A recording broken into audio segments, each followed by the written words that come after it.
اعوذ باللہ من الشیطان الرجیم بسم اللہ الرحمن الرحیم۔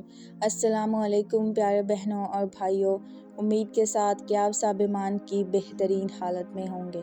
جیسے کہ آپ بات کا موضوع جانتے ہیں، کیونکہ پچھلی ویڈیو آدھی تھی اور آدھی اس ویڈیو میں بیان کروں گی سب کچھ، تو چلے شروع کرتے ہیں۔ عزازیل نے نافرمان جنوں سے زمین کو صاف کرنے کے بعد زمین کی حکومت سنبھالی، اور روایت ہے اس نے اپنی حکومت کا پایہ تخت ہیس پور کو قرار دیا، جو بعد میں چیک پور کے نام سے موسوم ہوا اور اب ملتان کہا جاتا ہے۔ اور دعویٰ انا الاخر میں اس قدر ہو گیا اور وہ یہ دعویٰ لیے اعلان کرنے لگا کہ بس میں ہوں اور کوئی نہیں، یعنی اس کائنات خداوندی میں وہ چاہے آسمان ہو یا زمین، مجھ سے بہتر نہ کوئی علم و عمل کے اعتبار سے ہے اور نہ ہو سکتا ہے۔ اب اگر ایسی صورت میں خدا نے اس عظیم سلطنت عرضی سے مجھے بے دخل کرنا چاہا اور یہاں کے لیے کسی اور کو مقرر کرنا چاہا، تو میں اس کی مخالفت کروں گا اور کبھی تسلیم نہ کروں گا۔ وہ تکبر میں کبھی آسمان پر جاتا تھا اور کبھی زمین پر آتا تھا، نیز فرشتوں میں اکثر بیٹھ کر اپنے فضائل پر دلائل اور برائین قائم کرتا تھا۔ فرشتے چونکہ اس کا پیالہ پیے ہوئے تھے، اس لیے وہ سب اس کی باتوں کو کان دھر کے سنتے تھے کہ یہ جو کچھ کہہ رہا ہے ٹھیک ہے۔ اس کے کارنامے بہت نمایاں ہیں۔ اس دوران میں فرشتوں کے ایک گروہ کی نگاہ لوح محفوظ پر پڑی، جس میں لکھا ہوا تھا کہ عنقریب ایک مقرب بارگاہ و حدیث رندہ درگاہ کیا جائے گا اور لعنت ابدی کا شکار بن جائے گا۔ وہ جب لوح محفوظ کو دیکھ کر واپس آئے تو عزازیل نے ان کے چہروں پر حزن و ملال کے آثار دیکھے۔ پوچھا، کیوں غمگین ہو؟ انہوں نے لوح محفوظ میں جو کچھ لکھا دیکھا بیان کر دیا۔ اس نے جواب دیا کہ اس کا تعلق ہم لوگوں سے نہیں ہے، تم گھبراؤ نہیں۔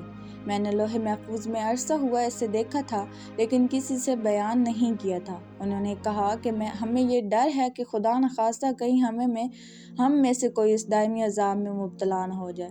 اس نے کہا، فکر نہ کرو، کچھ نہیں ہوگا۔ عزازیل نے اگرچہ سب کو بڑی تسلی دی، لیکن فرشتوں کو اطمینان نہ ہوا۔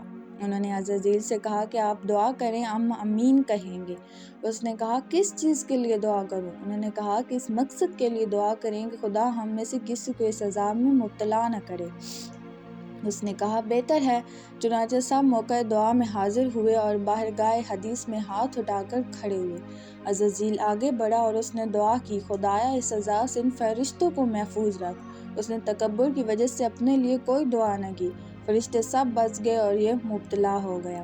ایک روایت ہے کہ ایک دن عزازیل نے حلقہ بیشت پر لکھا ہوا دیکھا کہ میرا ایک ایسا بندہ ہے جس کو میں نے ہر قسم کی نعمت سے بہرہ کیا ہے اور اس زمین و آسمان میں آنے جانے کی اجازت دے رکھی ہے، لیکن وہ میرے ایک حکم کی نافرمانی ضرور کرے گا اور میں اسے ملعون قرار دوں گا۔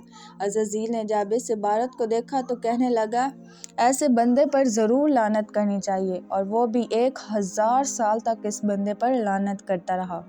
ایک اور روایت میں ہے کہ عزازیل نے لوح محفوظ میں لکھا ہوا دیکھا کر خدا سے درخواست کی کہ مجھے بتائیں کہ شیطان الرجیم کون ہے تاکہ میں اسے ہلاک کر دوں۔ خدا نے فرمایا، عنقریب تجھے معلوم ہو جائے گا۔ ایک اور روایت میں ہے کہ جب عزازیل کو معلوم ہوا کہ ایک بندہ جو نعمتوں سے بھرپور ہوگا خدا کی نافرمانی کرے گا اور خدا اسے رندہ بارگاہ کر کے ابلیس رحمت خدا سے مایوس کر دے گا، تو وہ 1 سال تک اپنے سجدوں میں کہتا رہا اور یہ نہ سمجھ سکا کہ کس پر لعنت کر رہا ہوں۔ اس دوران میں خالق عالم نے ارشاد فرمایا، میں زمین میں اپنا ایک خلیفہ بنانے والا ہوں، اور جو خلیفہ بنایا جائے گا اس کی تعمیر جسمانی مٹی سے کی جائے گی، اور اس کی نسل سے انبیاء و مرسلین اور ائمہ ترین ہوں گے۔ یہ سننا تھا کہ شیطان بھڑک اٹھا اور آپس سے باہر ہو کر بولا کہ خلافت و عرضی کے لیے مجھ سے بہتر کون ہو سکتا ہے جسے میری جگہ پر لگایا جا رہا ہو، اور پھر ایسی صورت میں جبکہ وہ بنایا بھی مٹی سے جائے گا۔ میں آگ سے پیدا ہوا ہوں، وہ مٹی سے بنے گا، وہ مجھ سے افضل کیوں کر ہو سکتا ہے؟ اس کے دیکھا دیکھی فرشتوں نے بھی عاجزانہ انداز میں زمین کی گزشتہ مخلوقات کے حالات کی روشنی میں یہ عرض کر دیا، خدایا کیا زمین میں ایسے خلیفہ کو بنایا جائے گا جو اس میں فساد برپا کرے گا اور قتل و غارت سے زمین کو رنگین کر دے گا؟ اے مالک، ہم تیری تسبیح و تقدیس کرنے والے موجود ہیں، اگر تو ہم میں سے خلیفہ بنا دے گا تو کیا بہتر نہ ہوگا؟ خداوند عالم نے فرمایا جو میں جانتا ہوں تم نہیں جانتے۔ یہ سن کر فرشتے اپنی جرأت سوال پر شرمندہ ہو گئے اور وہ بارگاہ حدیث میں استغفار کرنے لگے، لیکن عزازیل اپنی ہر ڈرمی پر اڑا رہا اور سرتابی کرتا رہا، یہاں تک کہ عزازیل سے شیطان اور شیطان سے ابلیس بن کر ہمیشہ کے لیے رحمت خدا سے مایوس ہو گیا۔